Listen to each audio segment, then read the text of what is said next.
Aujourd'hui, nous avons le plaisir d'accueillir Marcel Gauchet, qui est un philosophe et un historien également, directeur d'études émérite à l'École des hautes études en sciences sociales, ainsi que rédacteur en chef de la revue Le Débat. Le sujet que nous abordons, c'est le problème de pourquoi voter, que signifie voter, est immensément vaste et compliqué. Je ne prétendrai rien de plus que lancer la discussion sur, j'espère, de bonnes bases, informer des difficultés, de la réflexion sur le sujet, des évolutions qu'a connues cette problématique. Disons, en termes plus techniquement philosophiques, je dresserai une sorte de cartographie du champ problématique de la représentation, puisque c'est de cela qu'il est question. Je commencerai par une proposition de fond qui va servir de fil conducteur à tout ce dont, en fait, nous parlerons au cours de cette soirée. Cette thèse de fond concerne l'écart entre les principes démocratiques et les pratiques démocratiques. Les principes démocratiques, ils sont assez simples, assez clairs, singulièrement quand on les aborde par l'angle de l'élection. Nous avons un principe de base, celui du suffrage universel, qui ne fait pas difficulté. Un homme, une voix. Chacun jouissant de droits universels de citoyen dans une société qui lui permettent de fonctionner comme un membre du corps politique par l'acte de vote. Autant cette proposition première, basique et fondamentale, est facile à entendre, autant sa traduction institutionnelle dans des systèmes électoraux, dans des mécanismes de nos démocraties qu'il faut appeler, pour être dans la rigueur du terme, des démocraties libérales représentatives, nous reviendrons sur ces termes, autant cette traduction fait difficulté. Le problème de la démocratie, c'est de trouver les applications de ces principes dans la réalité du fonctionnement de nos sociétés, et vous allez voir que ces difficultés, quand on les met bout à bout, sont impressionnantes. Le problème philosophique serait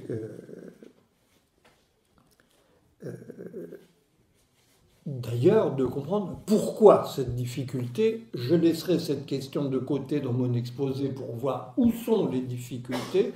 Nous pourrons en parler à loisir au cours de la discussion si cela vous paraît intéressant.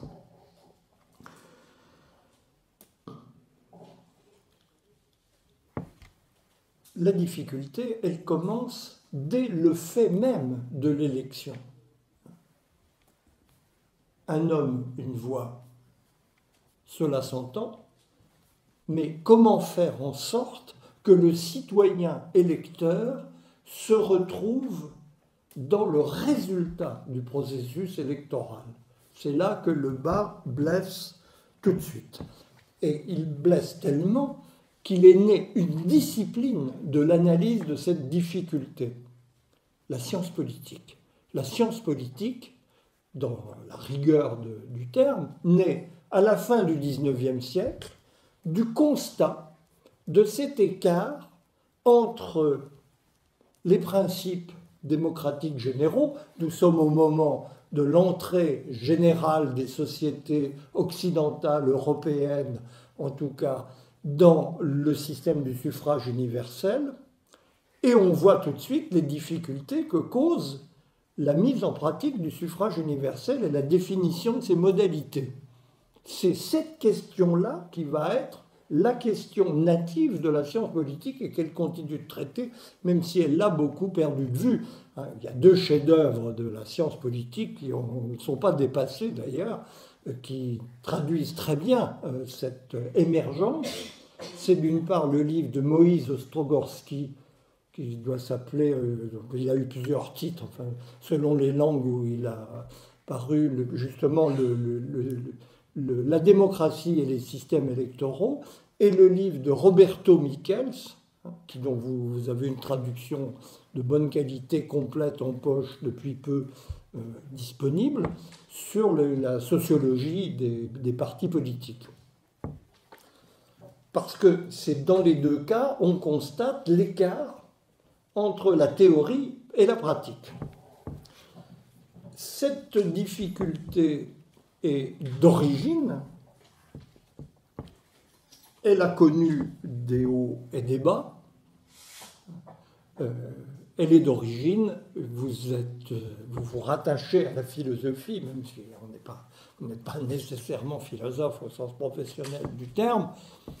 L'auteur qui met le doigt sur cette difficulté il y a fort longtemps, c'est évidemment Rousseau, dans le contrat social, avec sa critique du système politique anglais, qui à l'époque fait démarrer le mécanisme représentatif sous une forme, il est vrai, très imparfaite, mais ce n'est pas ça que vise Rousseau.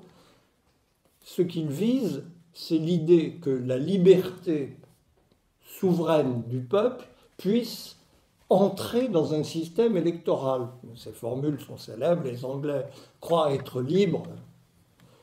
En fait, ils le sont le temps très court où ils élisent leurs représentants, la représentation étant à ses yeux une aliénation de la souveraineté populaire.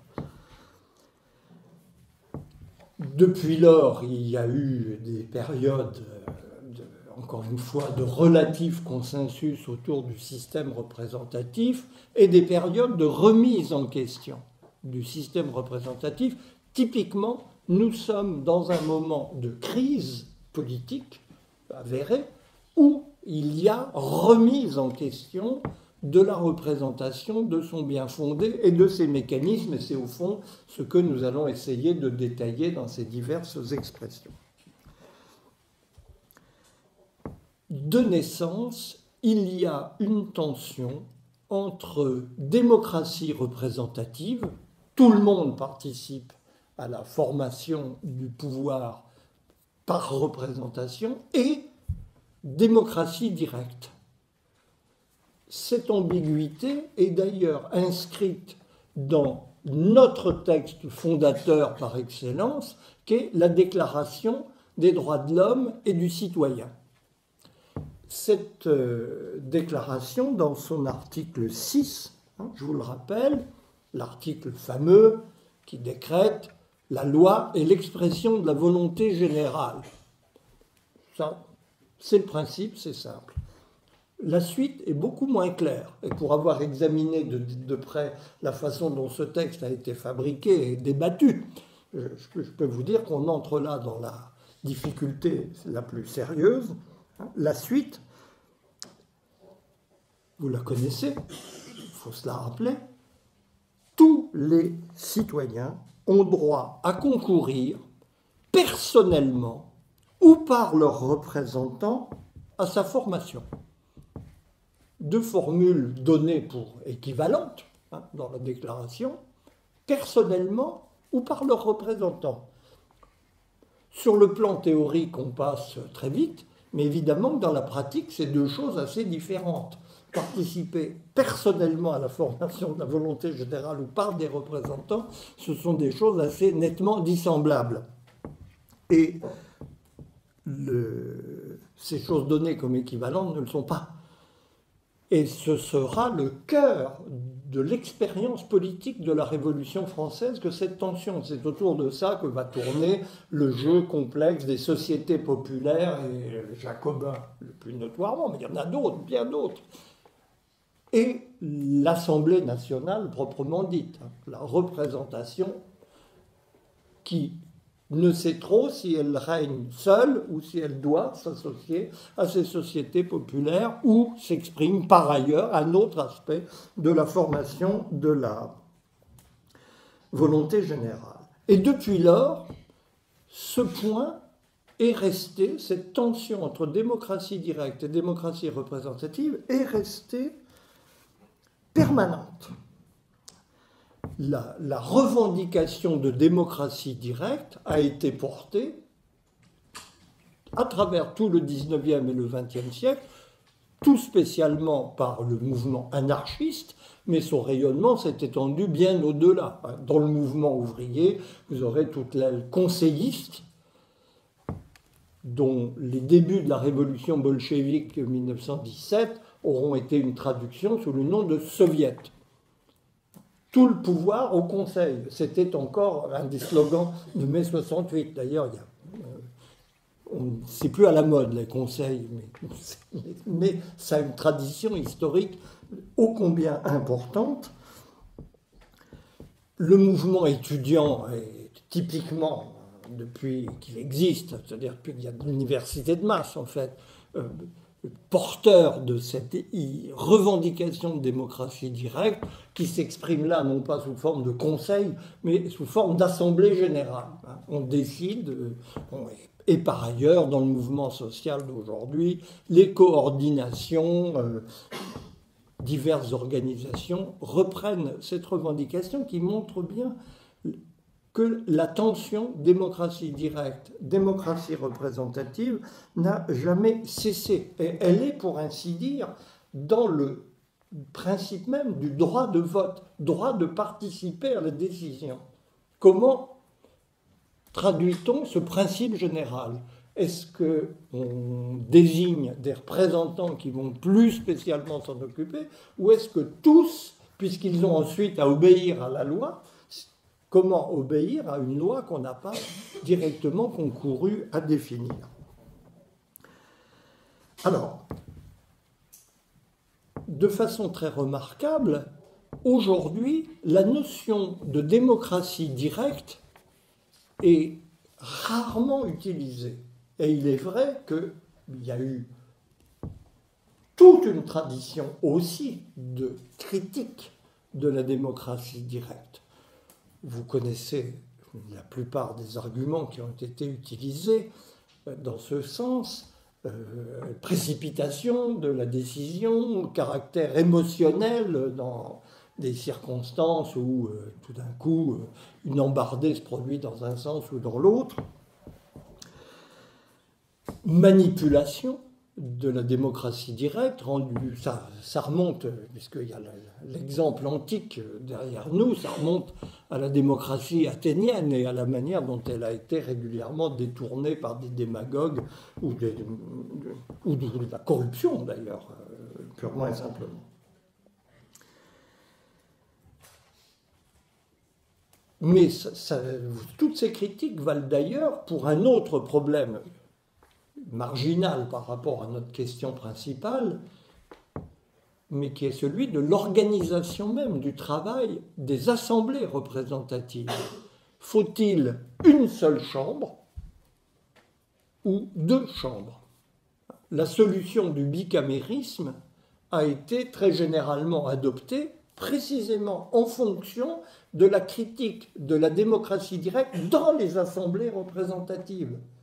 Puisque une assemblée peut toujours se décider dans la précipitation, pas avoir eu le temps de réfléchir à toutes les implications de sa décision, avoir été subornée par un démagogue ou un orateur trop brillant qui l'a emmené dans une direction trompeuse, d'où le fait que très généralement, les démocraties d'aujourd'hui comportent deux assemblées représentatives. Alors, la doctrine républicaine française, telle qu'elle sort de la Révolution française, c'était, dans la rigueur, une seule chambre. Une seule chambre, puisqu'il n'y a qu'une volonté générale. Comment va-t-on diviser la volonté générale entre deux assemblées élues de façon différente et qui peuvent avoir des avis opposés?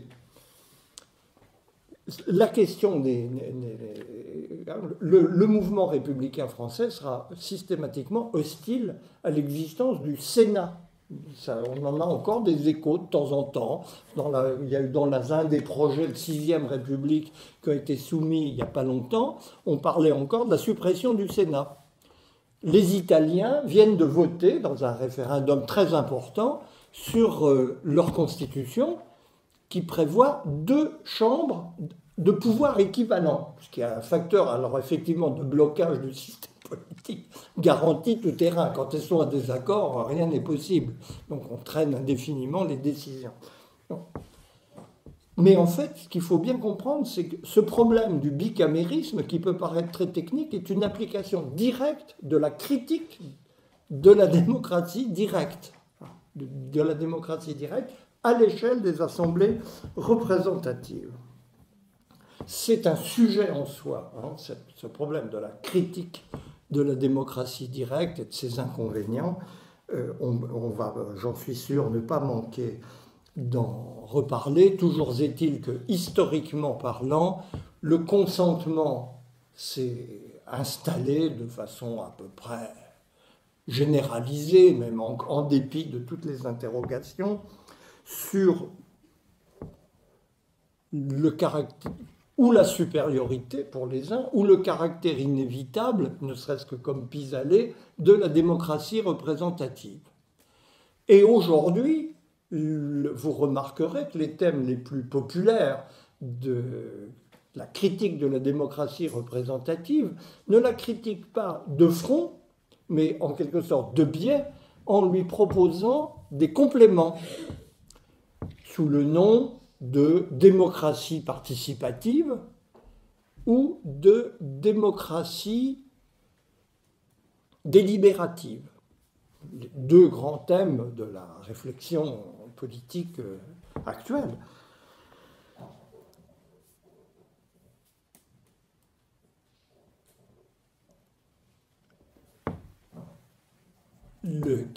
Où il s'agit d'introduire une sorte de balancement du mécanisme représentatif par une certaine dose de consultation directe des populations.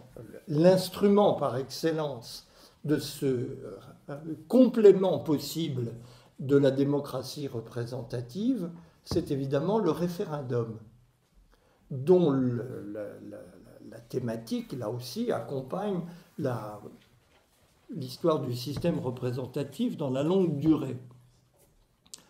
Le référendum, c'est sur la décision du pouvoir représentatif une consultation directe du peuple sur une question précise. Mais ce n'est pas non plus la panacée. Nous venons de vivre un référendum qui a provoqué une grosse littérature sur le référendum britannique sur le Brexit, et on a vu toute la palette des arguments revenir comme au premier jour, y compris les plus douteux, du genre on ne va quand même pas laisser des crétins voter sur des questions aussi importantes. En gros, on a retrouvé l'argument du suffrage censitaire. Il faut que seulement les gens éduqués sont capables de décider sur des choses pareilles. Donc, là, on retourne carrément en arrière, hein, du point de vue de l'argumentaire. Mais on a des gens plus raisonnables et plus sophistiqués ont montré tous les défauts de la procédure référendaire, en particulier l'argument massu étant que les peuples ne répondent jamais à la question qui leur est posée. Ce qui est d'ailleurs, dès l'abord, facile à démontrer comme tout à fait faux. Quand on prend l'histoire des référendums, nous en avons vécu un retentissant en France il n'y a pas si longtemps, en 2005, le référendum sur l'approbation ou le rejet du traité constitutionnel européen, la réponse était tout à fait claire et dans le sujet, quoi qu'on en pense, ce n'est pas le problème. Hein, mais il n'est pas toujours vrai, par principe, que la question est posée d'un côté et la réponse porte sur un autre sujet, c'est-à-dire en général l'approbation du gouvernement en place ou sa désapprobation. Ce qui est très significatif dans le recours au référendum, c'est ce sentiment, qui est une revendication qui monte, hein, ça se quantifie, comme vous voyez dans les propositions électorales diverses et variées. Ça a d'ailleurs évolué beaucoup de la droite à la gauche selon les périodes. Il y a une montée de la demande référendaire. Mais là, vous voyez ce de quoi il s'agit. Quoi qu'on pense, encore une fois, c'est un élément de la validité de la démarche, un élément de la démocratie directe qu'on ajoute à la démocratie représentative et qu'on incorpore en quelque sorte. On arrive à un mixte de démocratie représentative et de démocratie directe. Et d'une manière générale, en tout cas c'est la philosophie vers laquelle personnellement j'inclinerais, nous sommes là pour en discuter, je crois que le remède à cette difficulté de traduction en institution des principes démocratiques ne peut se trouver que dans la combinaison de procédures différentes et d'inspirations éventuellement opposées. Mais il faut assumer ces contradictions. D'une manière générale, la démocratie, c'est l'acceptation des contradictions et la tentative pour en tirer un résultat constructif. Mais il y a eu encore d'autres propositions d'ajout au mécanisme de la représentation pour la rendre plus proche de l'opinion générale des citoyens. Une des pratiques qui a été très peu utilisée jusqu'à présent en Europe, un peu aux États-Unis, un peu partout, c'est ce qu'on appelle le sondage délibératif. Le sondage délibératif, c'est une sorte de sondage d'opinion, mais d'un genre particulier, puisque d'abord, on réunit un panel de gens qui représentent, comme tout dans la technique générale du sondage, qui sont supposés représenter un peu la diversité des opinions des citoyens, des âges, des sexes, des préoccupations, des classes sociales, etc. Mais qu'au lieu de se contenter de recueillir leur opinion, on les fait discuter entre eux et discuter avec des experts de la question qui est posée, sur laquelle on leur demande de se prononcer, qu'ils ont tout le loisir de cuisiner et qu'on prend eux aussi dans un échantillon d'opinions divergentes. Donc on imagine par ce moyen que la différence du micro-trottoir où vous saisissez à l'improviste des gens sur une question à laquelle ils n'ont en fait jamais réfléchi, ils répondent plus ou moins n'importe quoi, là, la réponse est motivée. Et de ce fait, on a une sorte de contrepoint à ce que les gouvernements en place peuvent déterminer de leur côté comme programme. On a le point de vue de l'opinion, un point de vue informé et en principe raisonné.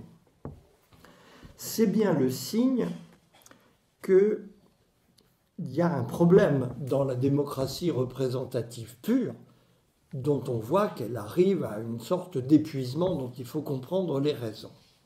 Alors, une des thématiques d'aujourd'hui qui va encore beaucoup plus loin dans la radicalité de la critique du mécanisme représentatif, c'est carrément son remplacement par une procédure de tirage au sort. Là, on est à l'autre extrémité du spectre, carrément. On remplace les élections. Il y a un livre, si la question vous intéresse, je vous recommande parce qu'il synthétise très commodément tous les arguments présents. C'est un livre de Didier Raybrook qui s'appelle carrément « Contre les élections ». Et il fait un bilan très méthodique de toutes les critiques qu'on peut faire au mécanisme électoral. On est toujours dans le cadre de la représentation, et de la représentation considérée comme un pis-aller pratique. Autant les citoyens d'Athènes, qui étaient déjà très nombreux pour le mécanisme, mais enfin, on arrivait à les faire à peu près tous participer, parce qu'ils étaient dans une quantité limitée, au processus de décision. Nous, dans les grandes communautés politiques que nous connaissons, aujourd'hui c'est exclu, c'est l'argument fonctionnel qui vaut depuis la Révolution française. On ne peut pas faire la démocratie directe parce qu'on ne peut pas mettre 10 millions de personnes sur la place publique pour voter à main levée, c'est l'évidence. Donc on recourt au système de la représentation parce qu'on ne peut pas faire autre chose. C'est un argument purement pragmatique et qui pose un grand problème philosophique. Le système représentatif n'est-il qu'un système pragmatique adopté par défaut ou a-t-il des qualités intrinsèques, lesquelles, à ce moment-là, qui font qu'on le préfère à la démocratie directe? La proposition de tirage au sort reste dans le cadre du système représentatif considéré comme un pis-aller, on ne peut pas faire autrement, mais on va au bout du principe démocratique un homme, une voix, en disant si n'importe qui peut voter, n'importe qui peut gouverner, n'importe qui peut être représentant de la volonté collective. Alors, cette proposition soulève, qui séduit beaucoup, d'abord parce qu'elle a pour elle l'exemple auguste de l'Antiquité. Athènes, où effectivement toute une série de fonctions publiques étaient remplies par tirage au sort. Donc c'est un bon exemple du point de vue du prestige historique qui s'attache à l'idée. Et puis en plus, ça a une sorte de logique simple et forte pour soi. Alors, je vous dis tout de suite qu'à mon sens, c'est une proposition chimérique en fonction d'un argument très simple. Ça méconnaît totalement la nature des sociétés dans lesquelles nous sommes. Certes, n'importe qui vaut n'importe qui d'autre, en droit. Mais il y a un autre aspect de nos sociétés qui est que ce système de droit permet aussi l'affirmation d'individualité singulière. Et quand nous votons pour quelqu'un que nous saisissons dans son individualité la plus singulière. Ça va aujourd'hui très loin, puisque comme vous le savez bien, il y a au fond l'élément de personnalité et de personnalisation dans les démocraties d'aujourd'hui tend à prendre le pas même sur le contenu politique des candidatures. On va jusqu'à... Il y a une émission de télévision fameuse qui a fait couler beaucoup d'encre, où on questionne carrément les candidats sur leur vie la plus intime, amoureuse, familiale, privée en un mot. Et au fond, c'est considéré par beaucoup de gens comme plus important que ce qu'ils peuvent raconter. L'argument étant, ils disent, mais je trouve ça très significatif, ils disent tous la même chose, en gros, à un poil près. Donc on va choisir une personnalité pour ses qualités, pour la manière dont on estime qu'elle correspond à sa propre image du pouvoir idéal ou pour la préférence qu'on accorde à ses talents, à ses qualités singulières qui peuvent être de caractère, qui peuvent être des qualités intellectuelles, qui peuvent être des qualités de décision dans la vie, etc. Donc je pense que ce critère de personnalisation et d'individualisation est tellement déterminant qu'il annule d'avance la séduction que peut exercer par ailleurs, pour d'autres raisons, le principe du tirage au sort. Je crois que le match n'est pas égal et que nos sociétés ne renonceront pas aisément à ce choix d'individualité pour l'exercice des fonctions de législateur ou a fortiori de commandement politique par le pouvoir exécutif.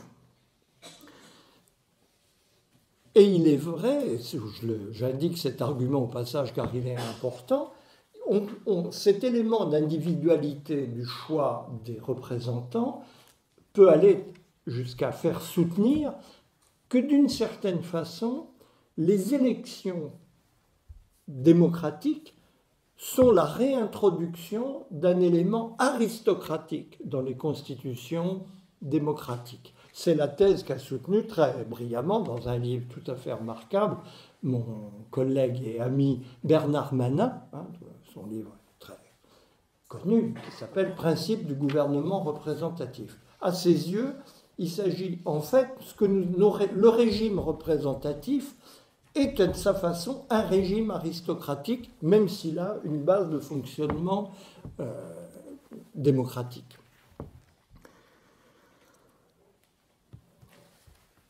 Cela nous amène à la question du personnel représentatif.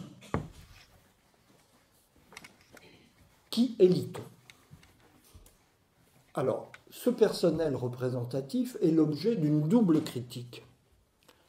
Une critique au nom du fait qu'ils ne ressemblent pas à la société qu'ils sont supposés représenter, et une critique au nom du fait qu'ils ne sont pas en fait au service de la collectivité, puisqu'ils, en réalité, ils servent leurs propres intérêts. Alors ça, c'est l'argumentaire c'est l'argumentaire quotidien que vous pouvez lire à foison dans toute la littérature politique de tous les pays démocratiques. Les élus constituent une caste. Alors, nulle part plus qu'en Italie, on a développé ce thème qui vise avant tout à servir ses propres intérêts, à commencer par un intérêt politique simple, c'est celui de sa réélection. Même s'ils sont totalement désintéressés, néanmoins, ils pensent qu'à une chose, à être élus. Et ensuite, de toute façon, ils composent un personnel très particulier qui est très loin de refléter la diversité de la société dans ses opinions et ses occupations.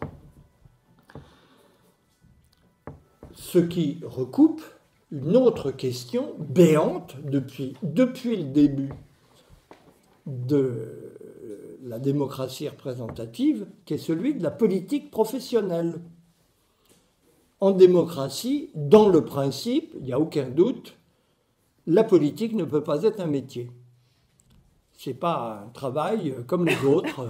Il n'y a pas de profession politique. Il y a des gens qui, de façon temporaire, se trouvent exercer une fonction après laquelle ils rentrent dans leur rang.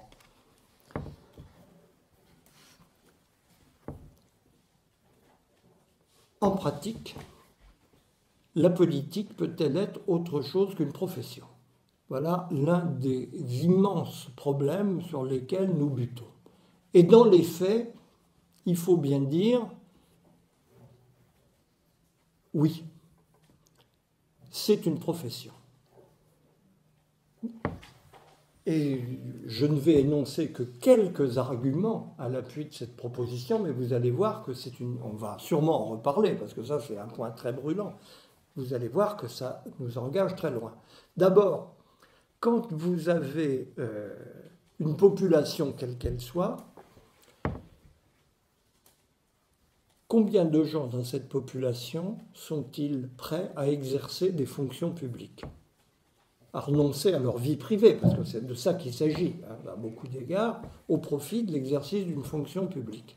C'est un travail que j'ai fait par enquête, sans prétention, avec mes étudiants pendant des années, et nous arrivions à peu près systématiquement au chiffre de 10%. Il y a 10% de la population qui est prête à exercer des fonctions publiques. C'est d'ailleurs un argument de raccroche, je le rattache ici, contre le tirage au sort. Parce que le tirage au sort, c'est une chose, mais que les gens acceptent, une fois qu'ils ont été tirés au sort, de devenir président de la République tiré au sort. Si on vous dit demain matin, vous êtes élu le président de la République par tirage au sort, qu'est-ce que vous faites? Ben, la réponse de la majorité des gens, moi j'ai fait cette expérience 1 million de fois, c'est « j'en veux pas, je suis pas capable, je démissionne tout de suite ». Il y a 10% de gens qui se sentent prêts, qui répondraient « oui, oui, ça tombe bien, de toute façon j'allais me présenter ». Donc, cette sélection est très particulière, elle commence très bas, hein, ça commence dès les délégués de classe. Un de mes collègues a fait une petite enquête sur les députés. Ils ont tous été délégués de classe. Ça commence, c'est une vocation précoce. Ça ne veut pas dire que tous les délégués de classe deviennent députés, c'est un autre problème. Il y en a qui s'arrêtent là. Mais il y a effectivement d'abord une vocation personnelle qui est un élément qu'on ne peut pas ignorer. On peut toujours parler dans l'abstrait de beaux principes, mais en pratique, ce n'est pas comme ça que ça se passe. Est-ce que parmi nous, là, tout le monde est prêt à assumer ce que veut dire une campagne électorale? Et qu'il y a des élections, il y a des campagnes électorales. C'est un sport de combat, une élection. Et il faut de l'énergie, et pas seulement. Il faut être prêt, par exemple, à prendre des coups. Parce que la démocratie représentative, c'est l'échange de contradictoires, et pas toujours dans des conditions très régulées. Pour être homme politique, il faut être prêt à se faire insulter publiquement de façon quotidienne. Bon, il y a beaucoup de gens qui ça répugne profondément, et ça ne me paraît pas humainement très difficile à comprendre. Donc, il y a une question non négligeable. Et une question qui renvoie à d'autres. Porter la parole publique, représenter une option idéologique, défendre, être prêt à répondre à toutes les interpellations de la société, qui sont innombrables. Le courrier d'un député, c'est quelque chose d'impressionnant. Il est saisi, effectivement, de demandes absolument de toutes sortes, folles et très sensées, les deux. Il faut être prêt à assumer ça. Et je vois bien que c'est une des plus grosses questions du régime représentatif. On peut vouloir beaucoup plus de variété dans la représentation, mais concrètement, c'est très problématique à assumer. Alors, ce qu'on peut imaginer aisément, et ça me paraît la voie raisonnable pour répondre à cette question, parce qu'il y a une contradiction. Il y a une contradiction entre la nature principiellement non professionnelle de la politique et le fait qu'en pratique, c'est une profession. Partout, dans toutes les démocraties, même en Islande. L'exemple même de la petite société communautaire où, en principe, il y a une circulation démocratique importante. On peut imaginer des remèdes précis. Le cumul des mandats, c'est l'exemple même, parce qu'il y a des gens qui arrivent à cumuler 13 mandats représentatifs. On en a eu on a eu une sorte de champion du monde du cumul des mandats. Il avait 13 mandats électifs. Bon, c'est impressionnant, comme évidemment, ça devient une monopolisation du politique, de la fonction politique qui est insupportable. On peut imaginer, on est en train d'aller vers des choses comme ça, des règles sur la longévité des mandats. On se fait réélire, mais on ne peut pas se faire réélire à vie. Il y a des gens qui deviennent députés à 25 ans et qui le sont jusqu'à une retraite à un âge avancé. C'est absurde, évidemment. On peut vouloir plus de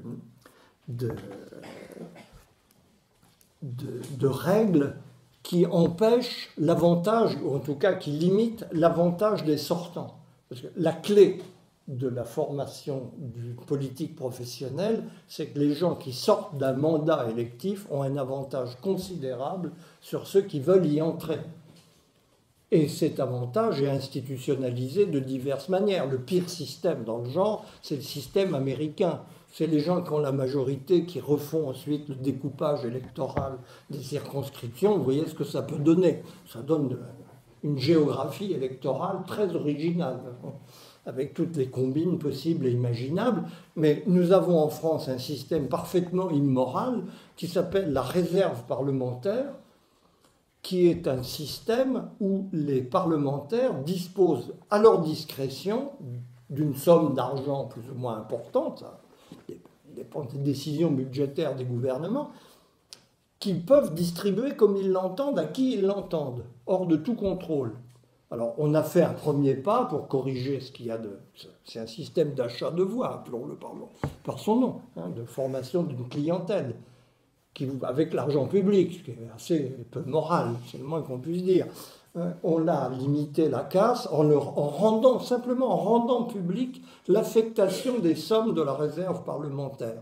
Et on sait par exemple que M. Machin a payé une tondeuse à gazon à tel électeur ou à telle association pour l'entretien de son petit jardinet. Bon, c'est assez cocasse. Hein. Je vous recommande la lecture, maintenant, puisque c'est public, du compte-rendu de la réserve parlementaire. On voit très bien, c'est un système de corruption à l'avantage des sortants. Ce qui fait que l'une des choses qui menace la démocratie représentative, c'est l'immobilisme de la représentation.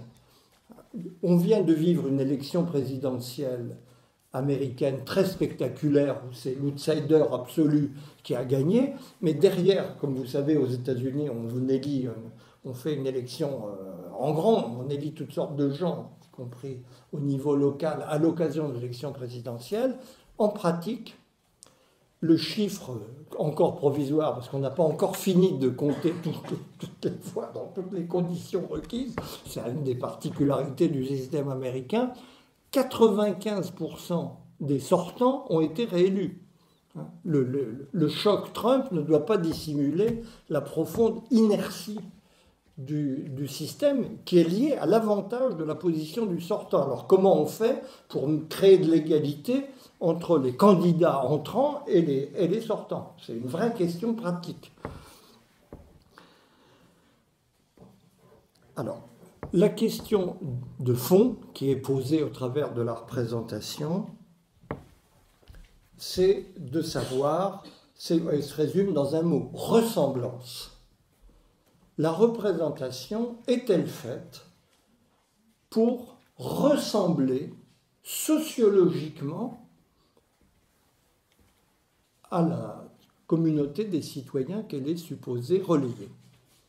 C'est une critique qui revient constamment, vous l'entendez toujours, mais comment ça se fait? Il n'y a pas d'ouvriers, il n'y a pas de femmes, il n'y a pas de minorité visible, il n'y a pas, etc., etc. Il y a toute une... Et c'est vrai, factuellement, il n'y a pas de discussion sur ce point. Et on peut, là aussi, faire des systèmes qui corrigent un peu cette disparité flagrante. Mais attention, un système représentatif, il ne représente pas que la sociologie d'une société. Il représente, par exemple, la diversité des territoires. C'est un élément capital. Imaginez un panel sociologique qui serait parfaitement ressemblant à la société française, mais qui ne viendrait que de la région parisienne. Ce serait intenable. La dimension territoriale est extrêmement importante. Et d'autre part, le système représentatif est aussi destiné à représenter la pluralité des opinions en matière politique. Si vous aviez là aussi un système parfaitement sociologiquement représentatif, mais où tout le monde serait de gauche ou tout le monde serait de droite, pour prendre l'exemple le plus simple, ça ne serait évidemment pas une représentation valide. Donc, de toute façon, le point qu'il faut bien avoir en vue, c'est qu'on représente une diversité de choses. Pas une seule chose.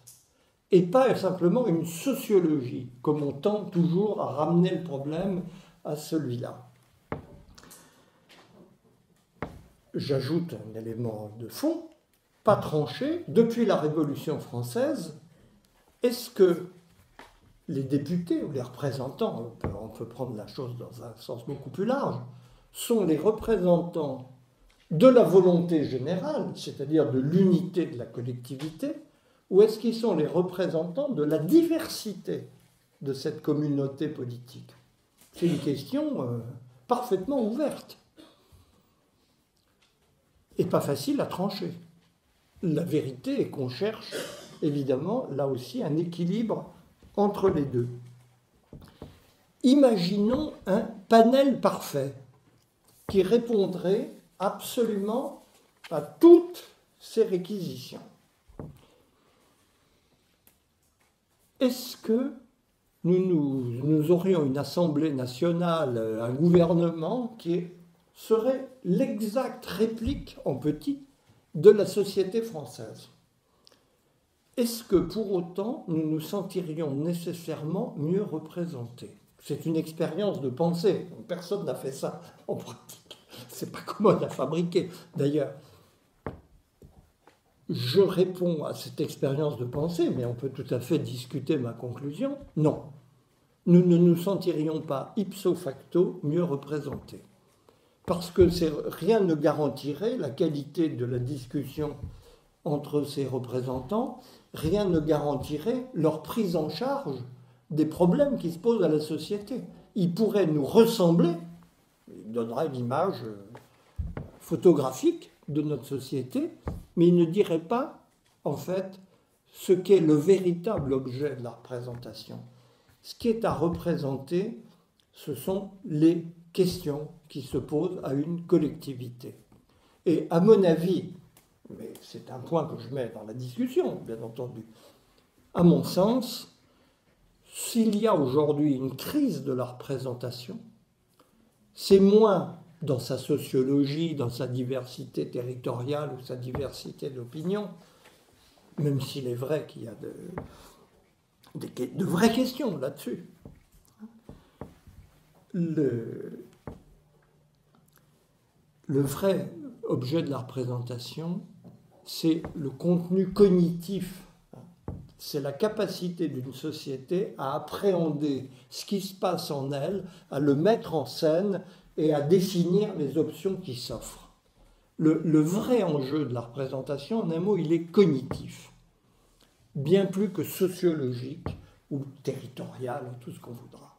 C'est est-ce qu'une société est capable de se représenter les questions qui sont devant elle et ce dont les citoyens ont aujourd'hui le sentiment qui fait qu'il y a une frustration à l'égard du système représentatif, c'est le sentiment que les vraies questions ne sont pas posées, qu'on ne débat pas des vrais sujets qui concernent leur existence quotidienne, leur travail, la manière dont se déroule la vie collective, les grands choix stratégiques qui sont faits à l'échelle internationale, etc., etc.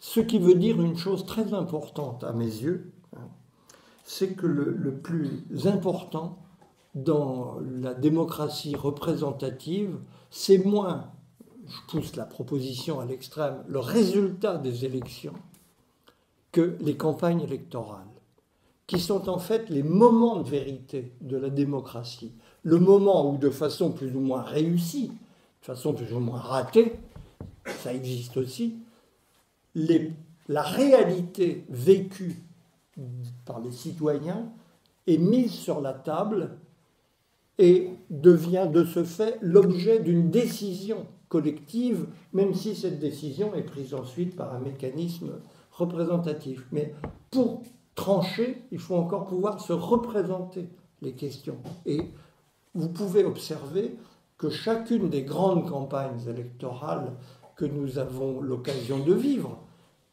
met sur la table toute une série de problèmes éventuellement très inattendus. Regardez, là, l'exemple est très intéressant. Au-delà du cas Trump et de l'excentricité invraisemblable du personnage, il est clair que cette campagne présidentielle que nous venons de vivre a fait émerger pour les Américains eux-mêmes et pour le monde, parce que l'Amérique est la puissance dominante, une autre image de l'Amérique, une autre idée des problèmes qui se posent à elle, une autre vision des difficultés qui sont celles qu'elle rencontre et que le système antérieur ne prenait effectivement pas en compte. La force de Trump, c'est tout simplement d'avoir mis le doigt sur cette dimension qui lui a assuré une espèce de succès. Nous n'avons pas fini de mesurer les conséquences, mais c'est un autre problème.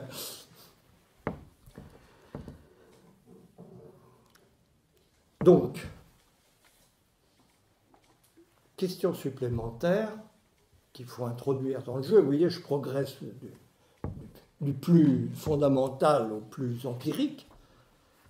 Question supplémentaire, celle des systèmes électoraux. Alors, ça paraît une question technique, c'est d'une certaine manière la question décisive. C'est un truisme de la science politique que de dire la vraie constitution d'un pays, c'est son système électoral. Parce que c'est ça qui va déterminer la manière dont réellement fonctionnent les pouvoirs, en dernier ressort. quels que soient les textes et la manière dont ils ont prévu l'agencement des élections. Alors, on peut, pour la simplicité, dégager deux grands pôles dans les systèmes électoraux, le système proportionnel et le système majoritaire.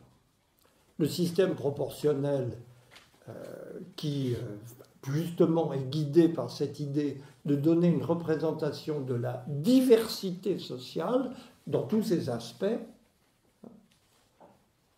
et le système majoritaire qui privilégie, lui, non pas l'expression de la société, mais la décision politique, puisqu'il est fait pour permettre à un parti de dominer le jeu et de former un pouvoir qui va pouvoir s'exercer sans entrave. En pratique, de façon assez remarquable, les systèmes proportionnels sont généralement adoptés dans les petits pays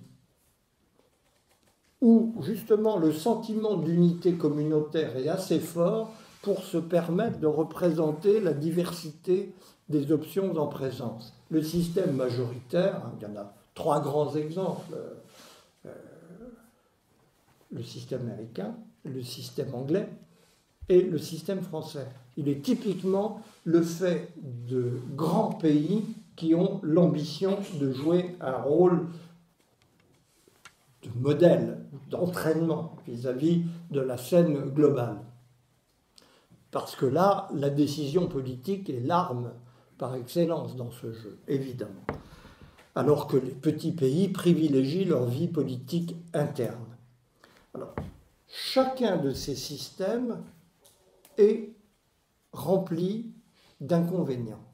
Ils ont leurs avantages et ils ont, en pratique, des défauts majeurs.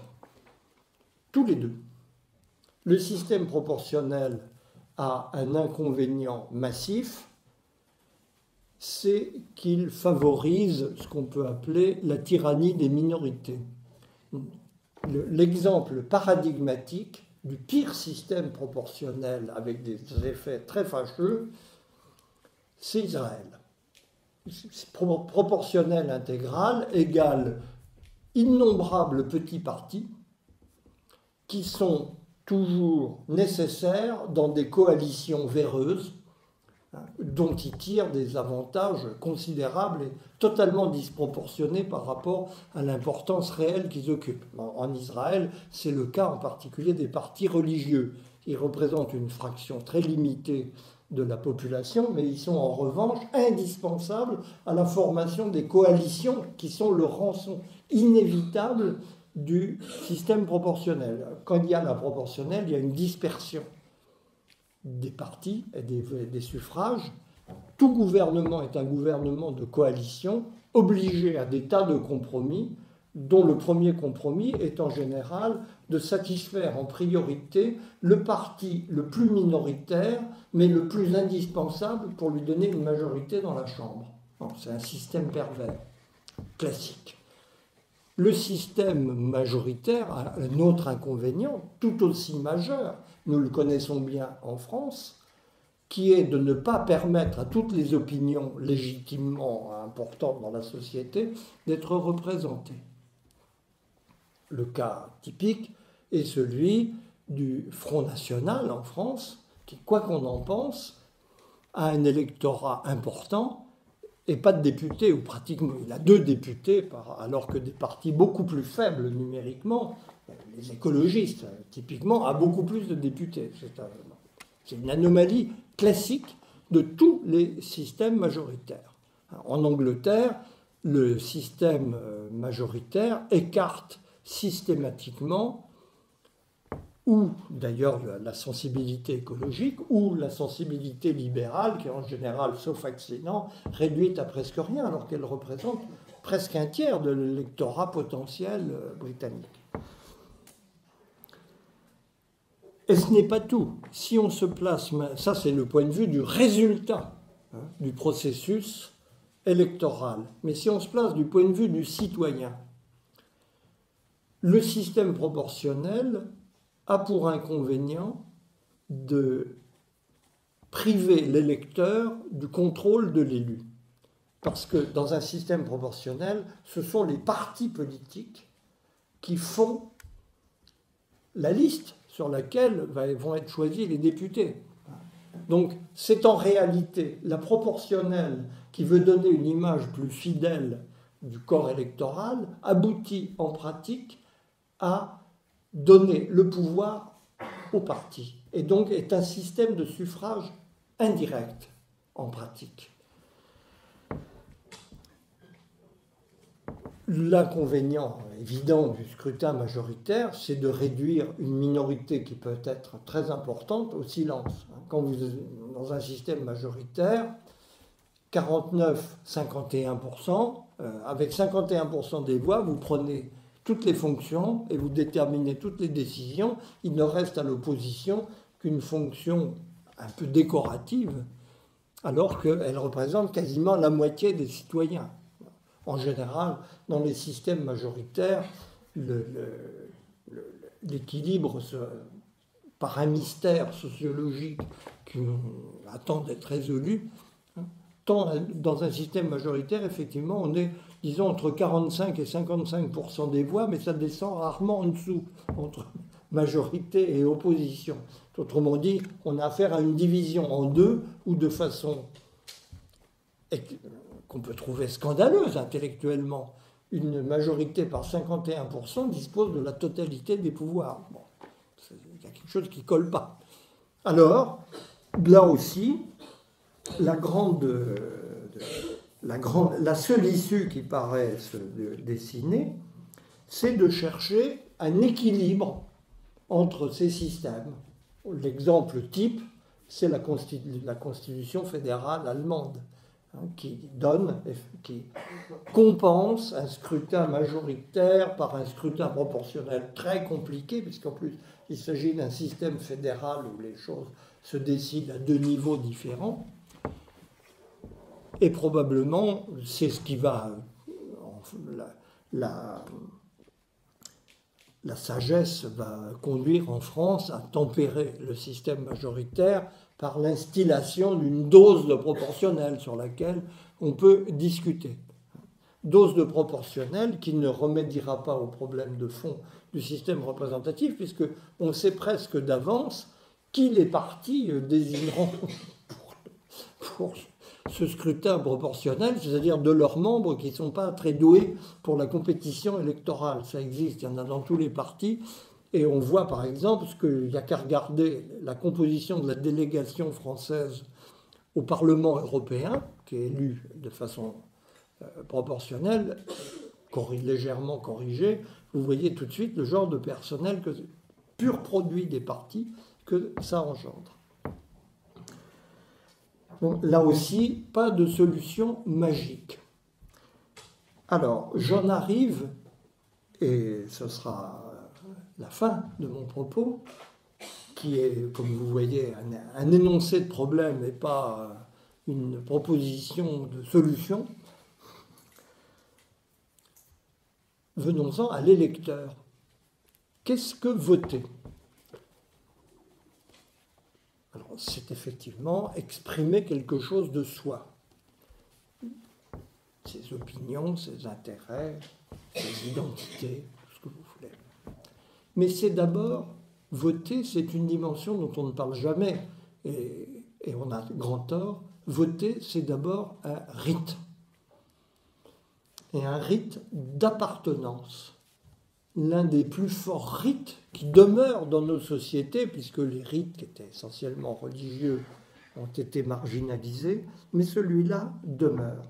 Un rite d'ailleurs assez étrange, puisque ça consiste à s'isoler pour rejoindre le corps des citoyens, en faisant l'épreuve de la contradiction. Puisque vous savez que d'autres que vous vont voter autrement que vous. Ce n'est pas un rituel, les rituels en général sont unanimistes, on fait tous la même chose. Mais là non, on fait la même chose, mais pour manifester une contradiction. et une contradiction dans des conditions très particulières, puisqu'on ne sait pas quel sera le résultat du processus auquel on participe. Je pense que cette ignorance du résultat est un élément extrêmement important dans le sens du rite, parce qu'on se soumet d'avance à une procédure dont on ignore où elle vous mènera. Je crois que c'est quelque chose de tout à fait considérable. Et ce n'est pas tout. On accepte en votant de se considérer comme n'importe qui parmi les autres.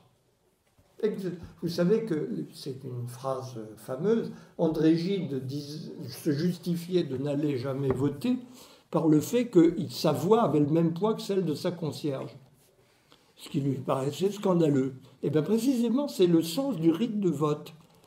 Votre concierge, qui d'ailleurs peut-être que la concierge d'André Gide avait un meilleur sens politique que lui, je ne l'exclus pas entièrement, a priori, mais c'est justement accepter cette règle-là. C'est accepter d'être un citoyen, c'est-à-dire une unité dans une masse sur laquelle on n'a aucune espèce de pouvoir particulier. Vous remarquerez que c'est ce que, dans la politique moderne, tous les partis dits d'avant-garde contestent le plus véhémentement. Parce que eux revendiquent un savoir supérieur, une connaissance politique de plus haut niveau que leurs concitoyens, quand bien même ils acceptent de s'inscrire dans le processus électoral. Ben précisément, voter, c'est se dépouiller de cette prétention. On est n'importe qui, un quidam parmi d'autres.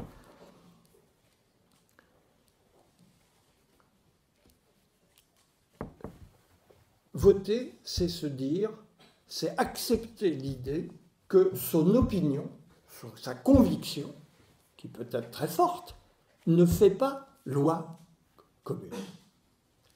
C'est en cela que l'acte de vote, le rituel de vote, est le plus profondément démocratique. Nul n'a d'opinion qui fasse loi dans la collectivité. C'est l'antiprophétisme, l'anticharisme de l'esprit démocratique. Mais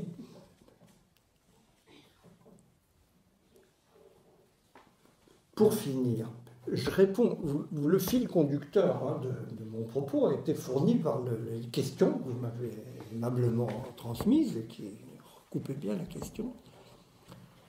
Il faut terminer par un mot sur le contenu de la démocratie. La démocratie représentative passe par les élections, mais elle ne s'arrête pas aux élections. La démocratie, c'est l'idée d'une société qui s'invente sur deux plans différents. Sur un plan privé, en quelque sorte, individuel privé, elle s'invente comme société civile, comme on dit, en dehors de la politique. La démocratie, c'est cette liberté d'invention collective qui vient des initiatives individuelles et des regroupements entre individus, sous toutes les formes. Mais cela aussi, on pourrait dire, alors il n'y a qu'à laisser faire, et puis il y a une sorte de marché, d'agglomération des initiatives, et puis on se débrouille. Et il y a des gens qui le pensent et le soutiennent, contre la politique, purement et simplement. Non, car cette invention a un deuxième pilier, qui est précisément le processus politique, tel que je l'ai défini, qui consiste, au fond, à tirer le bilan de ce processus d'invention qui se poursuit par l'économie, par l'art, par les mœurs. Dans une vie privée, dans nos sociétés, c'est leur privilège, il y a une part d'invention. Nous ne nous contentons pas d'obéir à des codes. Nous cherchons la bonne manière de vivre en couple, d'élever des enfants, d'enseigner. Ça n'existe pas, ça ne tombe pas d'en haut, il n'y a pas de décret pour dire comment il faut faire. Mais en revanche, il est extrêmement important que cette expérience devienne partageable, qu'elle devienne une expérience commune, qu'elle puisse se transcrire dans des normes, dans des règles, dans des lois. Et c'est là l'enjeu politique du processus démocratique, qui est une gestion de l'invention de la société qui la rend appropriable par tous, y compris dans les aspects qu'on n'aime pas, avec lesquels on n'est pas d'accord. Mais vous savez que ça fait partie de vous, ça fait partie du monde dans lequel vous êtes. La démocratie, c'est un processus à deux temps, non politique et politique. Et de ce point de vue-là, autant il faut admettre que c'est une question que vous me posiez, qu'il y a autre chose que d'aller voter dans la vie, c'est certain, autant il est important d'aller voter pour que ce que vous faites par ailleurs dans la vie trouve une vérité collective au travers de cette mise en commun auquel aboutit le processus démocratique. C'est la dialectique propre de la démocratie, entre l'initiative individuelle et la mise en commun normative, puisque là, on va définir la bonne manière, on va essayer de définir la bonne manière de gérer collectivement cette invention qui se poursuit. Il ne s'agit donc pas d'opposer l'un à l'autre, mais de comprendre l'articulation qui existe entre ces deux moments du processus démocratique, qui ne s'arrête pas aux élections, mais qui passe par elles. Merci.